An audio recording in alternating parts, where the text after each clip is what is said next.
Hi, I'm Trishawn Anderson. When a grandparent or another family member becomes responsible for a child's care, one of their first concerns is making sure that the child gets the support they need to learn and succeed in school. This video will provide guidance for helping families find that educational support, including early screening, early intervention, special education, and advocacy. You'll hear kin caregivers from Generations United's Grand Voices describe their own experiences with accessing educational support. But there was substance abuse, alcohol, lots of marijuana during pregnancy, alcohol during pregnancy. So the kids definitely had some issues. We spent a lot of time with therapy, physical therapy, speech therapy, occupational therapy, early childhood intervention. And because our son, now our son, was a year behind, he was 2 years old and he was already a year behind. And so it took all of that to get him to where he's at. And without all of those efforts, he wouldn't be where he is now, which is extremely good in academics, especially math and science. Kin caregivers are often the first to notice that a child in their care has developmental delays or behavioral challenges, and they may need help figuring out what to do next. A discussion with the child's pediatrician is a good first step to figure out whether the child's development is typical for their age. Suspected delays in development are best addressed early on. For example, like when a caregiver notices a child is slow to walk or talk.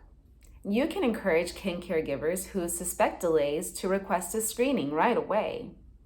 Early intervention is especially important when a child has a history of possible prenatal exposure to drugs or alcohol, birth complications such as prematurity or a difficult delivery, or trauma, abuse, or neglect. Federal law requires school districts to identify, evaluate, and potentially serve any infant, toddler, or school-age child who may have a disability requiring special education services. To do this, school districts operate a program called Child Find for children from birth to age 21.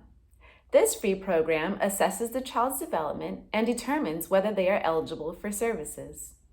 A child from birth to age 3 whose screening shows delays should receive free or low-cost services known as early intervention. These services may include speech or physical therapy at home or in a childcare setting until the child turns 3. These services are outlined in a plan that kin caregivers develop with the child's early intervention team. Starting at age 3, children are eligible for special education services through their local school district. These services can also include speech and other therapies, and if the child is already participating in early intervention as an infant or toddler, the transition to special education services should begin at least 3 months before the child's 3rd birthday. If a child is older than 3, kin caregivers can request a special education evaluation from their local school district.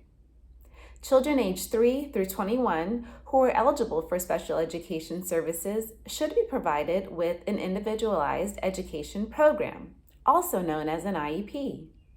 An IEP spells out the educational goals for the child and the services the school agrees to provide in order to reach those goals.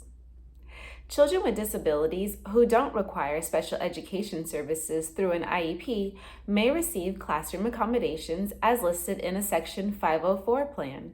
For example, large print materials or extra time to take a test.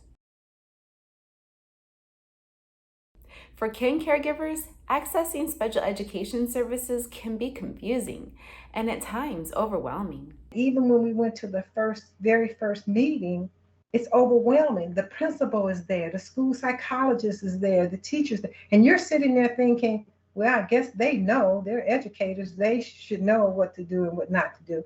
But you have to ask questions. And I tell a lot of the families that I know, do not go to that meeting alone. Many kin caregivers will need to learn strategies and skills to become effective advocates for the child in their care.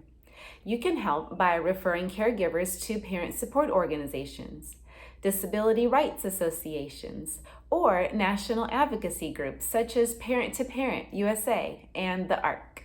And when we went to the first IEP meeting, I went in with a stack of books and paperwork that I was. I don't know if I was making demands, but we were wanting to make sure that Kyron was well taken care of, and he was. His kindergarten year was a wonderful experience. Keith Lohorn's grandson needed different services in first grade than those that worked well in kindergarten. And that's not unusual, which is why IEPs are revised every year. Kin caregivers of a child with developmental disabilities or delays often need support throughout the child's schooling, as a child's needs change or the school settings change. They may need help understanding the child's rights to an education, understanding the caregiver's rights to participate in educational decisions, sharing information about the child's needs and strengths with teachers, putting requests in writing, and escalating concerns when issues aren't resolved. Your guidance can provide grandfamilies and kin caregivers with the connections, information, and advocacy skills that will help the children in their care thrive in school and beyond. For more information, see the following resources.